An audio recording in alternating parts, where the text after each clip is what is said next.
The observation deck of the Calrathi dreadnought Sovereign Talon hummed with the quiet efficiency of a well-oiled war machine. Captain Vrelkoth stood before the main viewport, his forearms clasped behind his chitinous back, watching the human vessel drift lazily through the debris field like a wounded prey animal. "Analysis," he rumbled, his mandibles clicking with barely suppressed excitement. Lieutenant Mirasin, his tactical officer, consulted her display with 2 of her 6 eyes while the others remained fixed on the human ship. "Small frigate-class vessel, Captain. Outdated propulsion systems. Minimal armament. Single life sign detected aboard." "One human?"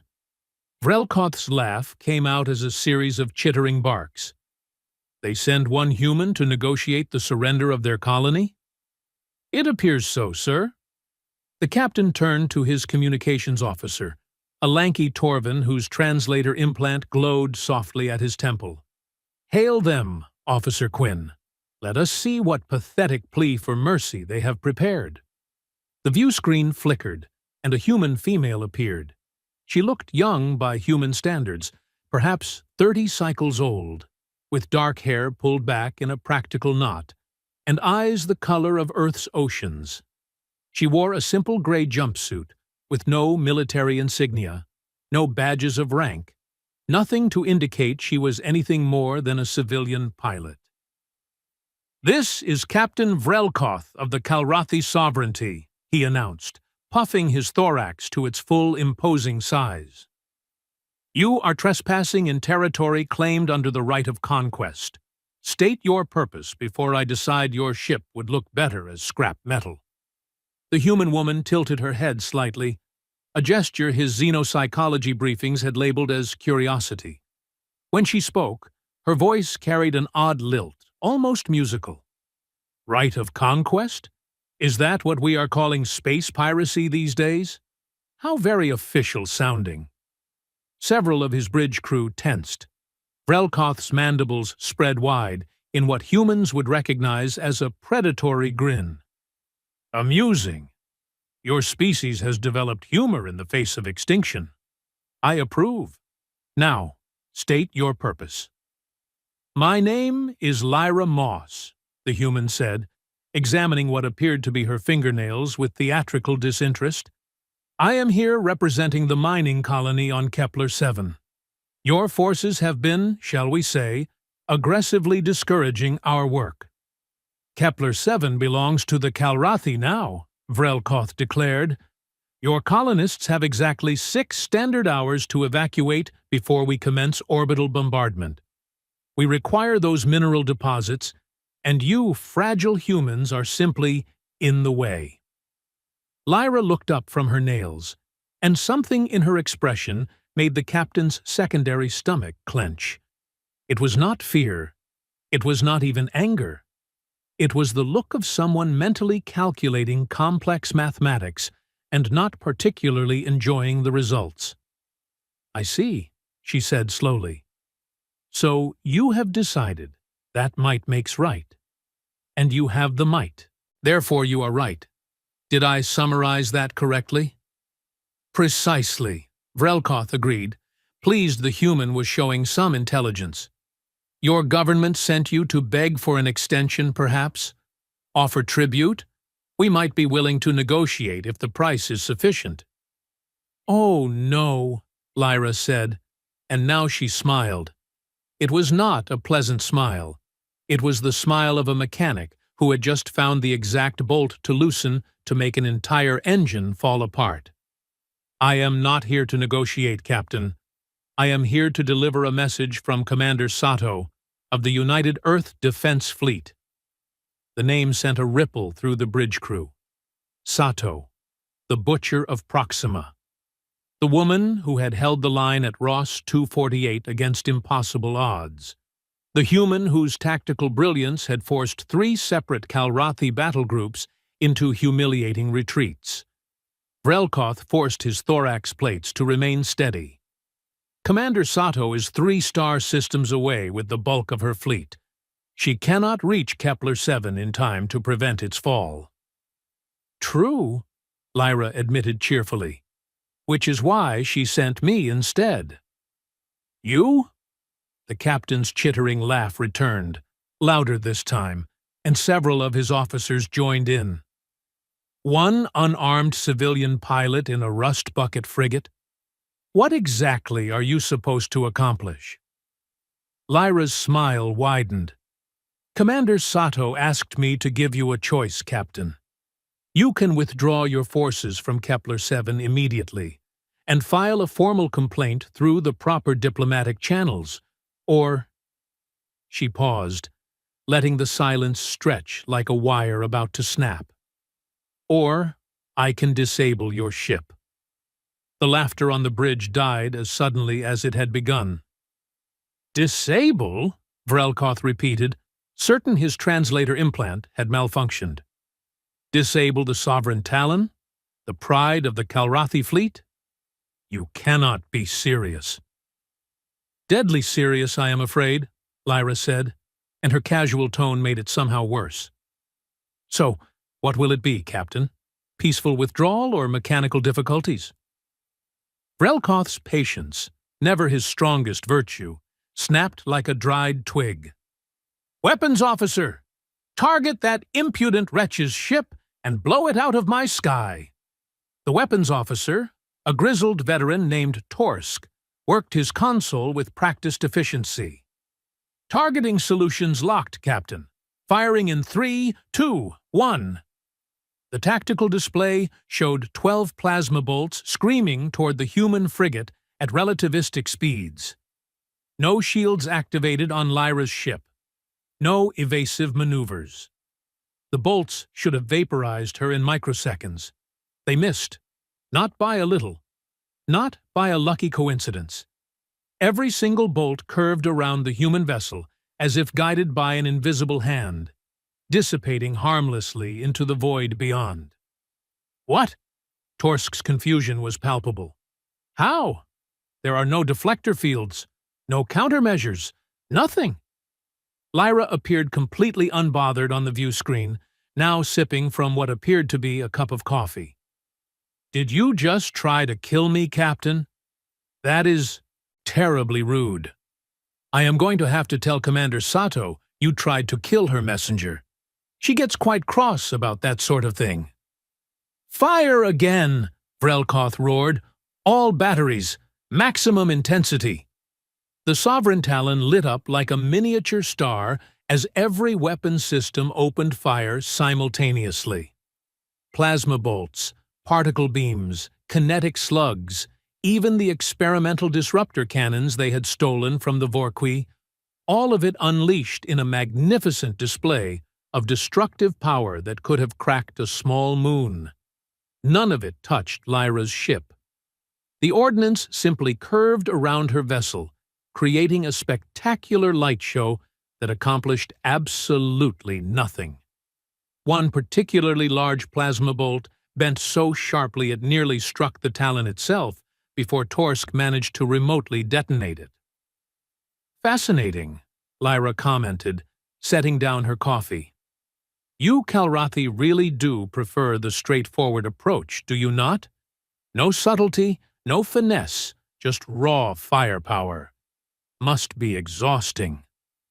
Vrelkoth felt his auxiliary lungs begin to hyperventilate, a biological response to extreme stress his species had never quite evolved past.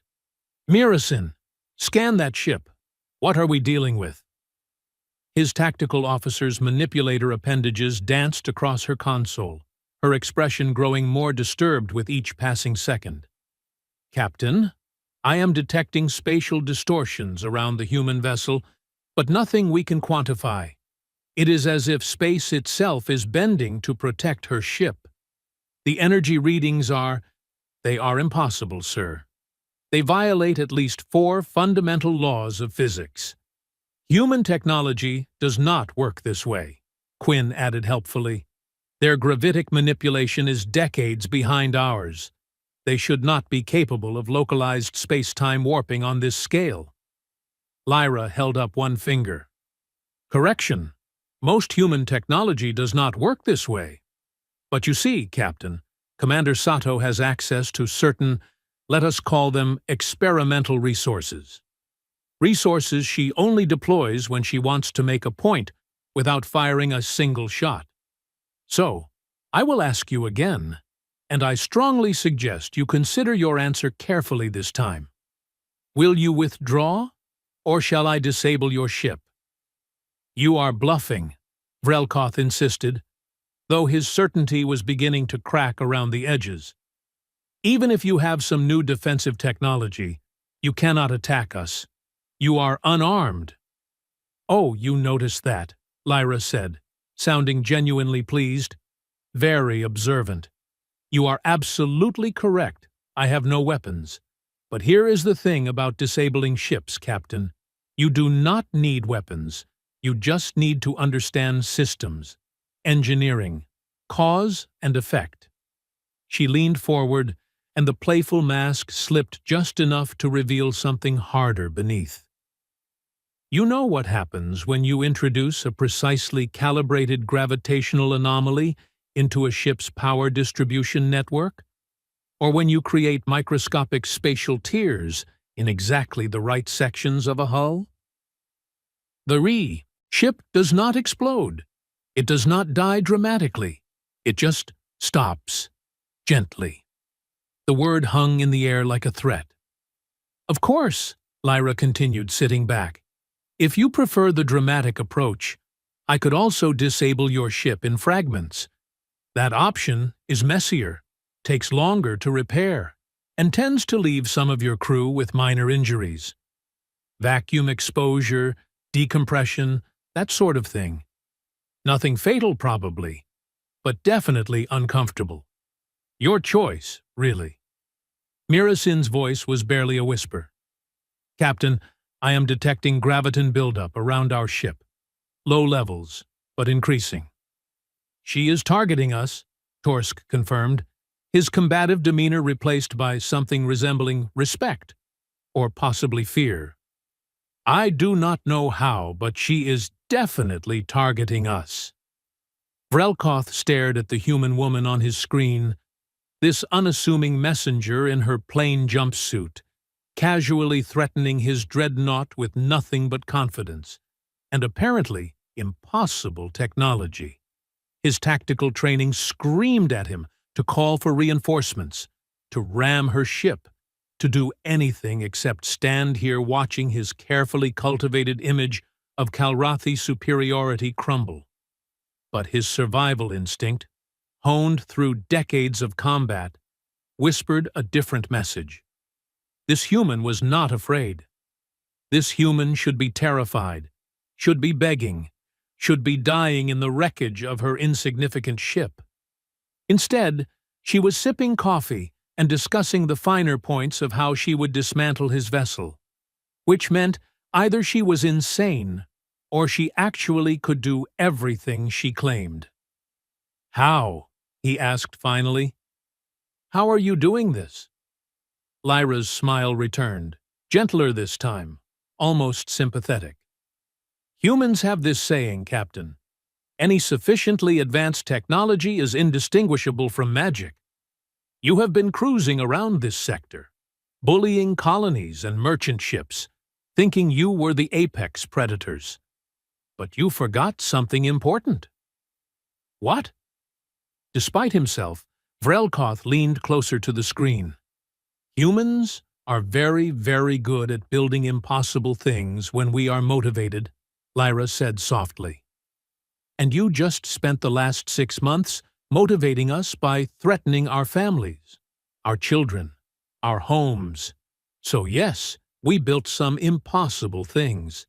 Things specifically designed to make ships like yours and aggressive captains like you think very carefully about their life choices. She took another sip of coffee. Commander Sato wanted me to tell you something else, too. This is not a threat. This is not a bluff. This is simply information.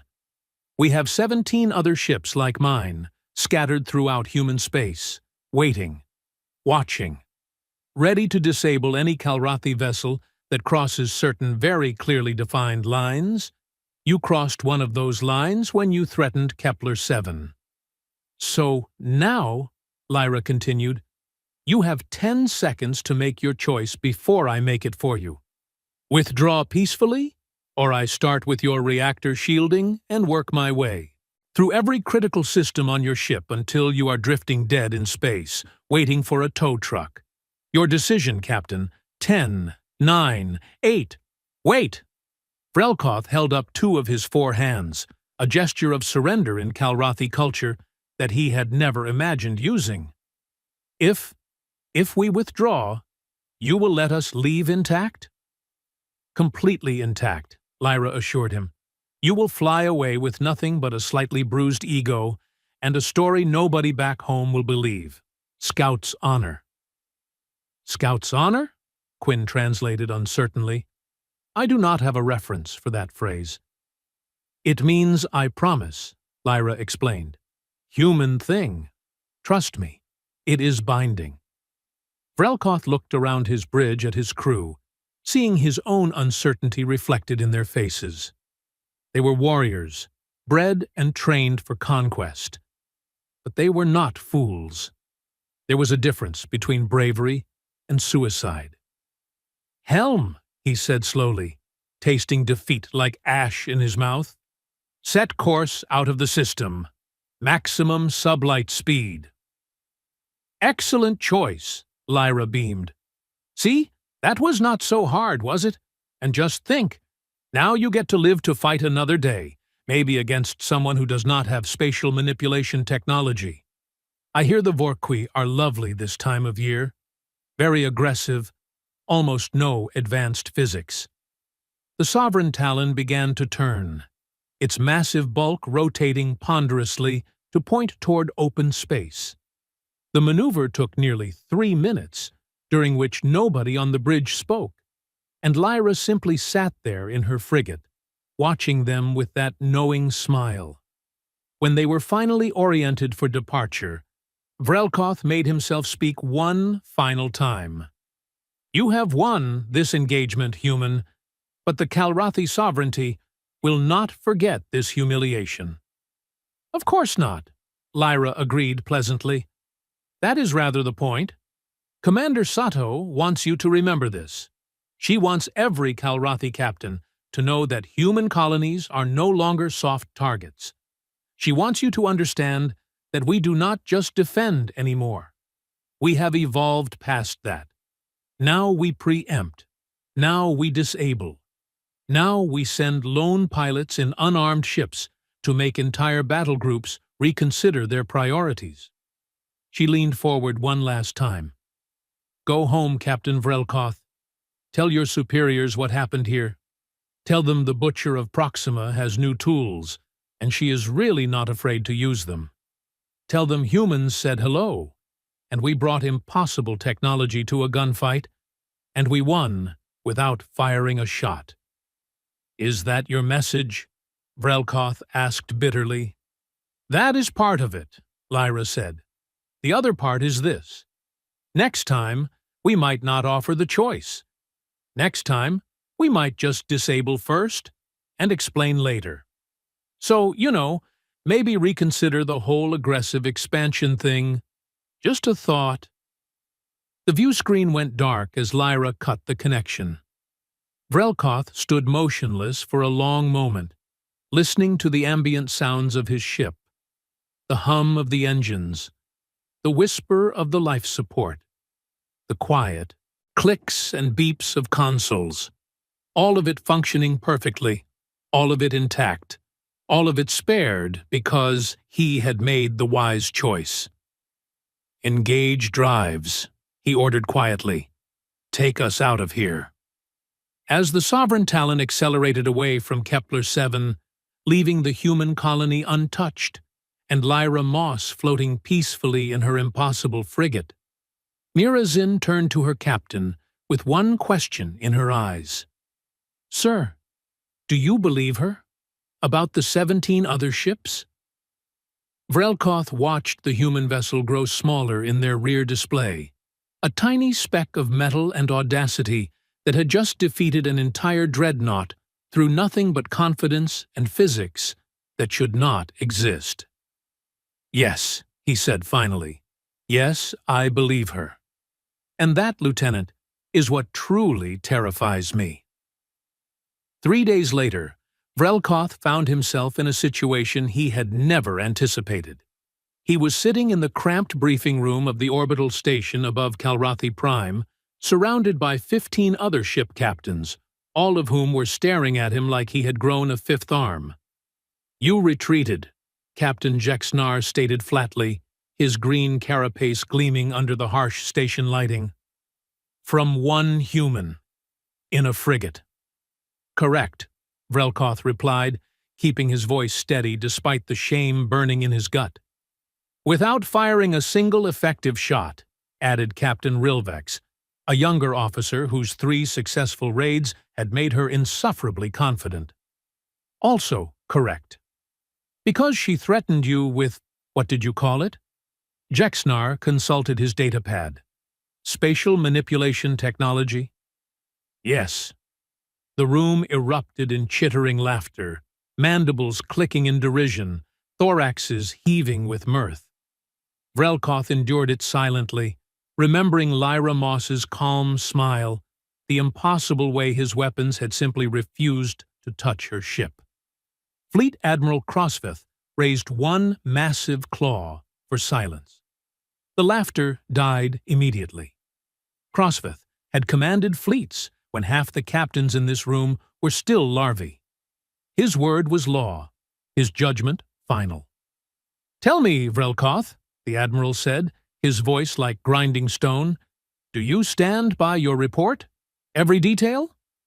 "I do, Admiral." "Your sensor logs have been analyzed. They show gravitational anomalies consistent with your description. Weapon trajectories that defy conventional physics. Either you encountered genuine spatial warping technology, or your entire crew experienced simultaneous equipment failure and mass hallucination." "It was real, sir," Vrelkoth insisted. "The human, Lyra Moss, she knew exactly what she was doing. She gave us a choice, withdraw or be disabled. I chose withdrawal."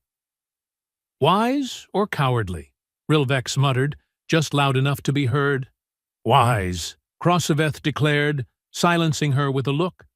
"Because 3 hours after Vrelkoth's encounter, Captain Mexvor's battle group attempted to intercept what they believed was the same human frigate near the asteroid mining operation at Theta Serpentis." The EE room went quiet. "Mexivor was not present," Vrelkoth noted. "That was unusual."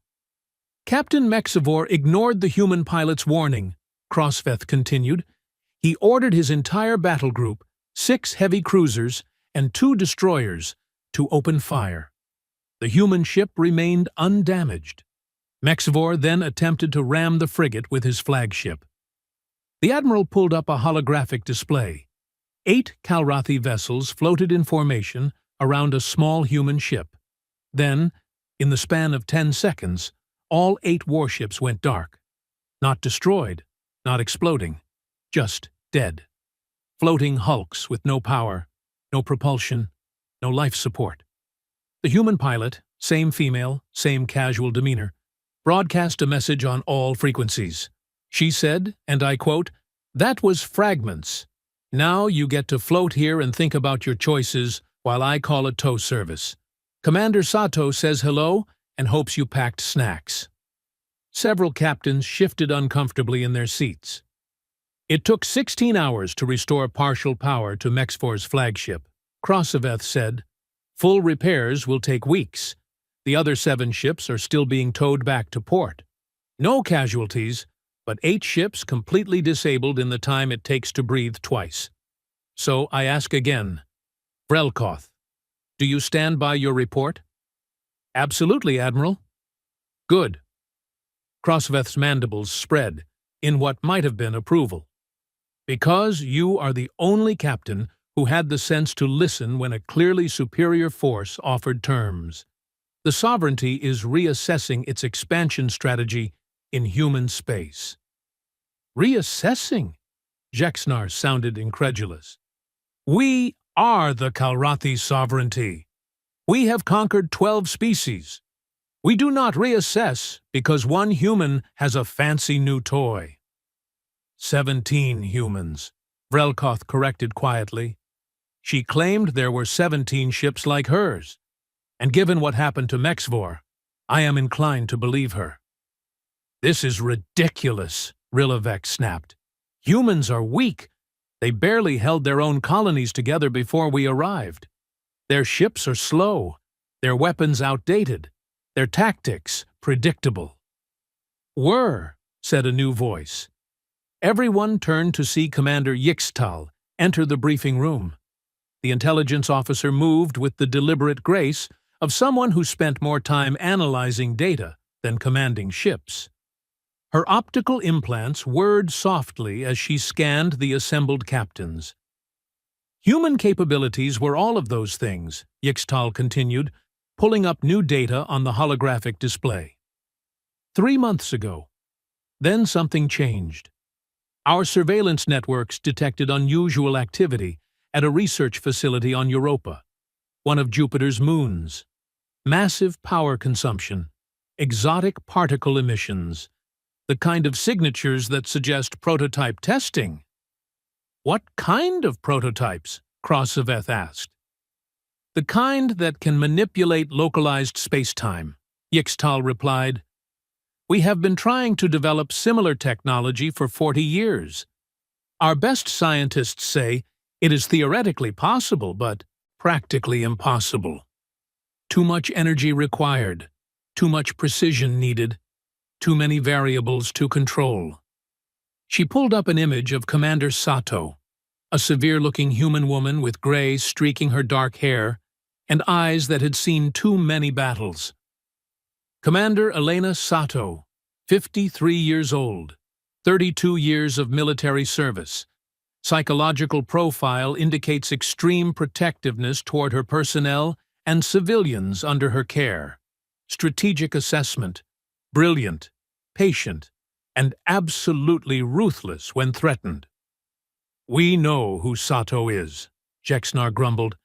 She has been a thorn in our expansion for years. What you do not know, Yixtal said, is that Sato's daughter was killed in the Kalrathi raid on New Glasgow 2 years ago. Civilian transport, clearly marked, destroyed because it was in your flight path, and you could not be bothered to check your targeting. The room went very still. After that, Yixtal continued, Sato requested transfer to special projects. She disappeared from active command for 18 months.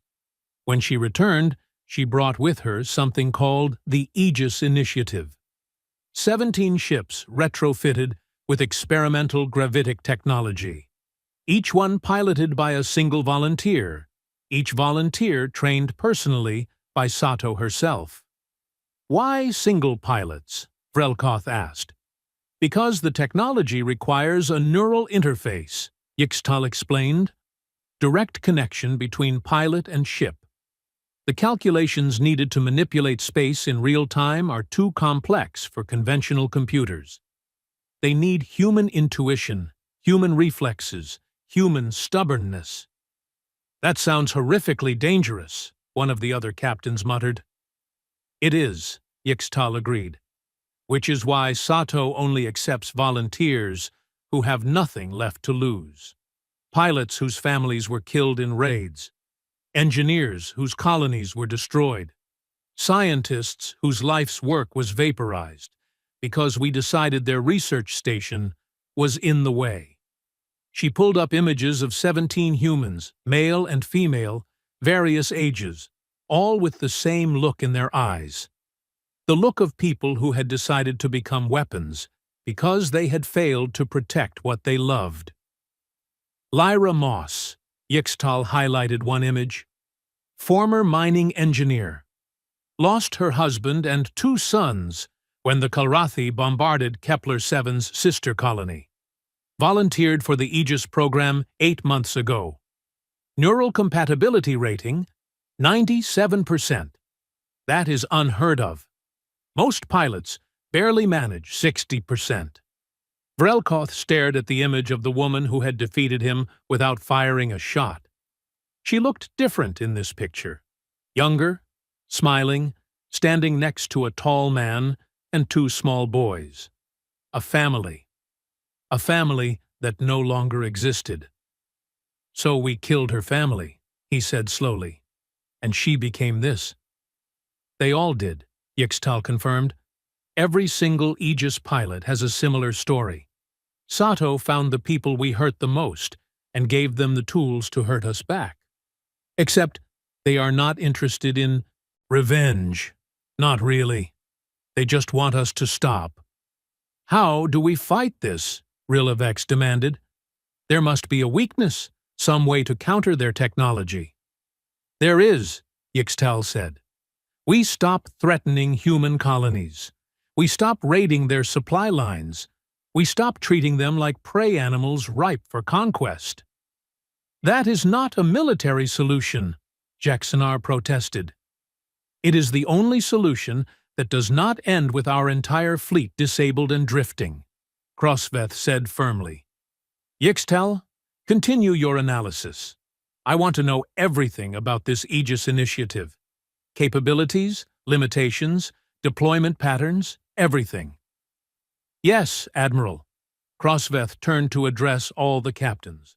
"Until further notice, all Kalrathi vessels are to avoid engagement with human forces. If you encounter an Aegis ship, you will withdraw immediately. If you cannot withdraw, you will surrender. Is that clear?" The assembled captains exchanged uncomfortable looks, but eventually nodded their agreement. "Dismissed," Crossveth said.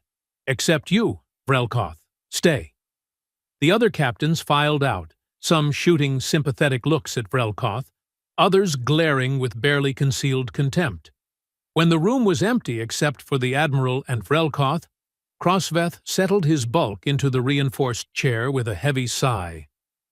"You made the right choice," the Admiral said quietly. "I need you to know that." "Thank you, sir. I also need you to know that you are now the Sovereignty's unofficial expert on human spatial manipulation technology and Aegis pilots specifically." Vrelkoth blinked all four eyes in surprise. "Sir? You are the only captain who actually talked to one of them instead of just shooting at her," Crossveth explained. "You survived because you listened. That makes you valuable. More valuable than you realize. What do you need me to do?" "I need you to go back to Kepler 7, the Admiral said. "I need you to request a meeting with Lyra Moss. I need you to deliver a message to Commander Sato." "What message, Admiral?" Crossveth was silent for a long moment, his ancient eyes distant, calculating. "Tell her the Kalrathi Sovereignty requests formal negotiations. Tell her we acknowledge human territorial claims in disputed space. Tell her we are prepared to discuss reparations for damages caused during our expansion." "Reparations?" Vrelkoth could not keep the shock from his voice. "Sir, the Sovereignty has never paid reparations to any species." "The Sovereignty has never encountered a species that could disable our entire fleet without destroying a single ship," Crossveth countered. "Sato is offering us a choice, Vrelkoth. The same choice her pilot offered you.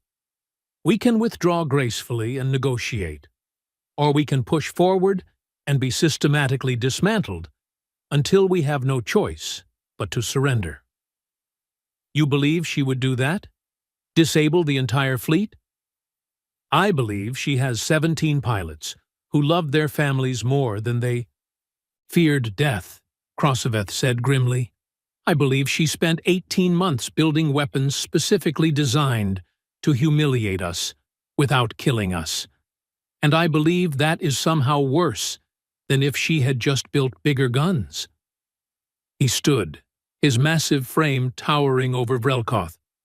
"Go back to Kepler 7, Captain. Be polite. Be respectful. Be honest about why we retreated.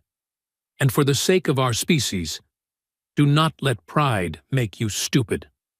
Yes, Admiral. 2 days later, Vrelkoth found himself once again approaching Kepler-7, this time broadcasting peace signals on all channels, and feeling distinctly underdressed for the occasion. His bridge crew was notably more cautious than last time. Weapons systems powered down, shields minimal, every action designed to communicate non-aggression. "Captain," Quinn reported, "the human frigate is approaching. Same vessel, same pilot." "Hail her," Vrelkoth ordered, "and someone bring me something to drink. This is going to be uncomfortable." The view screen activated, and there was Lyra Moss again, still in her gray jumpsuit, still radiating that unflappable confidence. But this time, when she saw Vrelkoth, she smiled warmly. "Captain, you came back. I am impressed. Most people need a few weeks to process the existential crisis before returning to the scene of their defeat." "Miss Moss," Vrelkoth began, then paused. "Is it Miss or something else? I am not familiar with human honorifics." "Lyra is fine," she said, and he heard genuine warmth in her voice. "Formality seems silly after I threatened to disable your ship. How can I help you today, Captain? Come to try your luck again? Fair warning, I had extra coffee this morning, so I am particularly sharp." "No," Vrelkoth said quickly. "No more luck trying. I come bearing a message from Fleet Admiral Crossveth to Commander Sato. We request formal negotiations." Lyra's eyebrows rose. "Negotiations? As in actual diplomatic negotiations? With talking and compromise and everything?" "Yes." "Well," Lyra said, leaning back in her chair, "that is unexpected. Pleasantly unexpected, but still. What changed your minds? Was it the thing with Mexvor's battle group? Because that really was him asking for it." "It was several things," Vrelkoth admitted. "Mostly it was realizing that you humans have evolved past being easy targets. You are no longer prey. You are something else entirely." "We are tired," Lyra said simply, and the playfulness drained from her voice. "We are tired of running, tired of hiding, tired of burying our families because aggressive species think we are soft. So we stopped being soft. We built impossible things and put them in the hands of people who had nothing left to lose." "Like you." "Like me," she agreed. "I was a mining engineer, Captain. I built tunnels and calculated load-bearing capacities. Then your people decided my colony was inconvenient, and suddenly I was a widow with no children, and a very specific set of anger management issues." "I am sorry," Vrelkoth said, and meant it. "For what happened to your family, for what my people did." Lyra studied him for a long moment, her blue eyes searching. "You know what the interesting thing is, Captain? I believe you. You are actually sorry. That is unusual. Most Kalrathi I have encountered do not apologize for anything." "Most Kalrathi have not been defeated by physics and coffee," Vrelkoth replied. She laughed, a genuine sound that transformed her face. "Okay, I like you. You have a sense of humor. That is good. Makes this whole thing much easier." She pulled up a display on her end. "I am forwarding your request to Commander Sato now. She is going to want to verify this is legitimate, and not some elaborate trap." "I understand." "In the meantime," Lyra continued, "would you like to know how this all works? The spatial manipulation thing? I figure if we are going to be negotiating, transparency might help build trust." Vrelkoth glanced at Mirasin, who nodded eagerly. "Yes, actually. Our scientists are extremely curious." "All right. Crash course in impossible physics," Lyra said, her enthusiasm bubbling up. "So, you know how gravity warps space, right? Big masses make curves in the fabric of reality. Basic gravitational theory, yes. Right. Well, what if instead of using big masses, You could generate precise gravitational fields using controlled exotic matter reactions. Tiny surgical applications of space-time curvature. Not enough to move ships or create wormholes, but enough to, say, redirect incoming weapons fire, or disrupt power conduits, or selectively disable specific systems. That should require impossible amounts of energy, Mira-Sin interjected. It does, Lyra agreed cheerfully, which is why the ships run on quantum vacuum reactors, pulling energy directly from the zero-point field. Super dangerous, super unstable, super effective. The neural interface lets the pilot make split-second adjustments to keep everything balanced. It is like, imagine juggling chainsaws while doing calculus, and also the chainsaws are made of compressed physics that want to explode. That sounds horrifying, Vrelkoth said. It really is, Lyra confirmed, but it beats being helpless. And honestly, once you get the hang of it, there is something beautiful about manipulating space itself. Like conducting an orchestra, except the instruments are fundamental forces of the universe. Her console beeped, and she glanced down. Oh, Commander Sato responded. She says, and I am reading directly here, tell Captain Vrelkoth that if this is genuine, I will meet him at the neutral station in the Arcturus system in 1 week. Tell him to bring someone with actual authority to negotiate. And tell him I appreciate his wisdom in choosing retreat over recklessness. High praise from the Butcher of Proxima, Vrelkoth observed. She hates that nickname, by the way, Lyra said. Prefers Commander or Elena if you are feeling casual. The whole Butcher thing was propaganda from her own government when they wanted someone to blame for high casualty rates. She never butchered anyone. She just refused to sacrifice her people for stupid reasons. I will remember that. Good, Lyra said. Because here is the thing, Captain. Sato is not interested in destroying the Kalrathi. She is not interested in revenge or conquest or any of that nonsense. She just wants you to stop killing us. If you can manage that, if your people can accept that humans are no longer going to be pushed around, then maybe we can find a way to coexist. And if we cannot? Vrelkoth asked. If the sovereignty decides pride is more important than peace? Lyra's expression hardened. Then you will find out what 17 grief-powered pilots with impossible technology can do when they stop being polite and start being creative. We disabled Mexivor's ships gently. We can be much less gentle if required. Understood. But I do not think it will come to that, Lyra said, her smile returning. You came back, Captain. You delivered the message. You listened when you could have attacked. That tells me you are smart enough to see the way this ends if we keep fighting. Better to end it now with talking than later, with everyone floating dead in space. Agreed, Vrelkoth said. I will convey everything to Admiral Crossaveth. We will meet Commander Sato at Arcturus. Excellent, Lyra said. Oh, and Captain? Bring snacks, human and Kalrathi both. Peace negotiations go better when people are not hungry. The view screen went dark, and Vrelkoth sat back in his command chair, feeling oddly hopeful for the first time in weeks. Captain, Quinn said quietly, do you think this will work? Can the Kalrathi and humans truly negotiate peace? Vrelkoth watched Lyra's frigate maintain its position near Kepler-7, a small ship with impossible power, crewed by a widow who had turned grief into physics-defying technology. I think, he said slowly, that humans have shown us something important.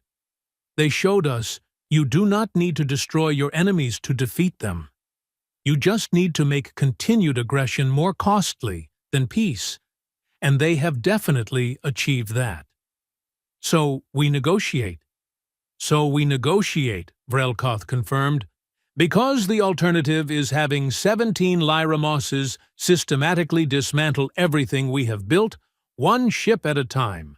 And somehow that is more terrifying than any weapon they could have pointed at us. Mirazin chittered softly. The humans turned their grief into a weapon that cannot kill, but can humiliate. That is actually brilliant. It is, Vrelkoth agreed. And that, Lieutenant, is why they are no longer prey. They are something we have never encountered before. They are prey that evolved into something that does not need to fight back. They simply make you regret fighting in the first place. He stood, straightening his uniform. Set course for Kalrathi Prime. The Admiral needs to prepare for Arcturus. And someone send a message to our diplomatic corps. Tell them to brush up on human customs and bring something called snacks. Apparently, they are important. As the Sovereign Talon turned toward home, Vrelkoth took one last look at Kepler-7, the colony that would have been another easy conquest, another footnote in Kalrathi expansion. Instead, it had become the place where the sovereignty learned humility from a widow with a coffee cup and technology that bent space itself. "Quinn," he said quietly, "add something to my personal log. Note that today, the Kalrathi sovereignty encountered something more dangerous than weapons. We encountered humans who had nothing left to lose and everything to prove. We encountered mercy that came with teeth, and we were wise enough to recognize it for what it was." "What was it, sir?" Vrelkoth watched the stars slide past his viewport, infinite and indifferent. A chance to be better than what we have been. Let us hope we are intelligent enough to take it." Behind them, growing smaller with each passing moment, Lyra Moss sat in her impossible ship, sipping her coffee, protecting the colony that shared a name with the world where she had lost everything. She had not fired a shot, had not destroyed a single enemy vessel, but she had won nonetheless. And in the end, that was the most human thing of all.